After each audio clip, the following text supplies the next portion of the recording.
Hi guys, it's Sam from Creatively Sam's, and today I'm making sugar-free stewed tomatoes. It's really easy to make. It's a little healthier for you than if you were to buy the canned. The taste is really good, and since it's sugar-free, I can eat it. So if you want to see how I did this, stay tuned. It's coming up next.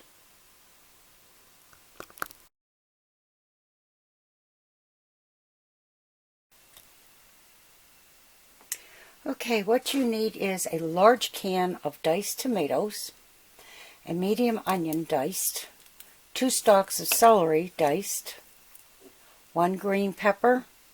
Depending on how big it is, I'm going to use most of it, at least a half.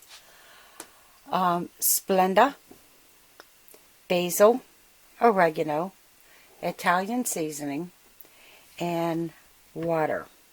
And first thing I'm going to do is open up the can of tomatoes, and I'm going to put that in a large pan.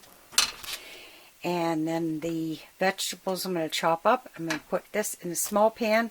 I'm going to cover them with enough water so that they can cook until they're soft. And we'll be back. Okay, I've got the onions and the celery and the green peppers all in a pot with enough water to cover it. I only used about 3/4 of the green pepper. It was a little bit bigger than I thought it was. So I've got the flame on high, got a lid on it, and I'm going to let this come to a boil, reduce the heat to medium high, and let this cook for about 15 minutes or until the celery is tender.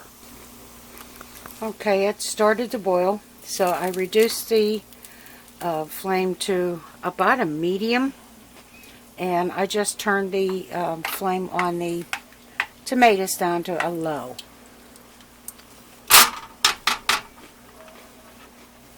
Okay, this has been cooking for about 12 minutes and they're pretty soft.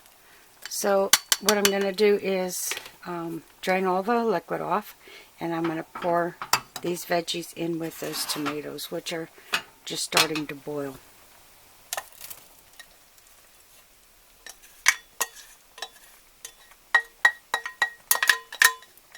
And since the tomatoes are already hot, I'm going to turn the flame off as soon as I get the spices in. It's not going to have to cook for any length of time. I'm going to start off with a teaspoon of the Splenda, and then I will taste it and see if it's enough. And if I need more, I'll just add more. I'm not going to put any salt in this because this was canned, and you know there's always a ton of sodium in anything that's canned. There's the basil.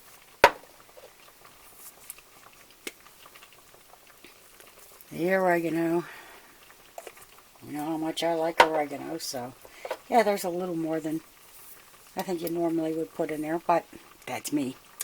And there's the Italian seasoning.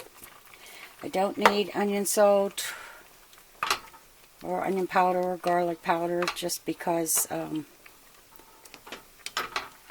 don't think this needs any garlic.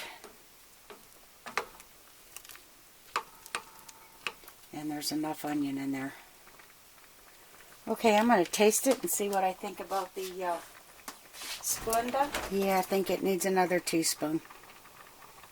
And that's a heaping teaspoon. Something tells me I'm probably going to need another one. I should have just put a tablespoon in, but you can always add more. You can't take stuff away.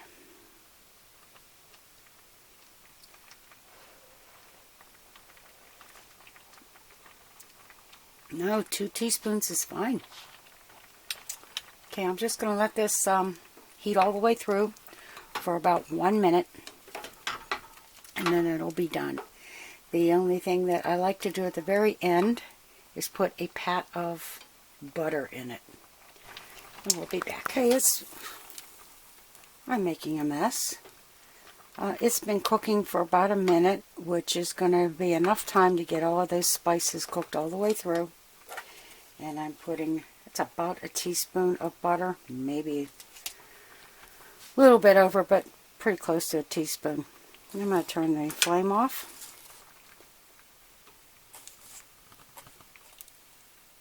And this can be served after the butter is melted. And I'll be plating some of this up and giving it a taste. After this has cooled, if I put it in like a Rubbermaid container that's that you can freeze, this will freeze up to 10 months and still be just as good. And sometimes I put it in the Rubbermaid containers or Tupperware containers or whatever. Other times I'll just put it in a freezer bag and freeze it flat, and it can stand up in the fridge or in the freezer until I need it. But like I said, it's got to cool down considerably. And we'll be back. Okay, I think it's cooled down enough for me to taste. Although it is steaming pretty good.